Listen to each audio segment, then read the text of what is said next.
Today I will show how to buy shares of Gentherm Incorporated step by step.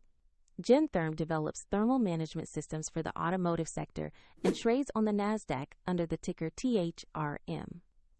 This video is for educational purposes only and is not financial advice. To begin, you need a brokerage account. I will use eToro as a neutral example to demonstrate the flow. After registering, you must verify your account, usually by uploading an identity document, and add funds before you can place a trade. Use the platform search bar and type the ticker THRM to find Gentherm stock. Make sure you select the listing that shows Gentherm Incorporated on NASDAQ. Open the Gentherm asset page to review basic company information and the price chart.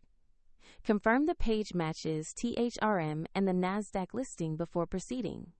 To buy, click the Investor Buy button, enter the amount you want to invest, then review and confirm the order.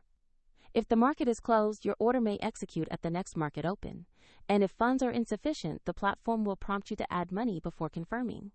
After execution, your Gentherm position will appear in your portfolio and order history. Check the description for the eToro link if you want to follow the same demonstration.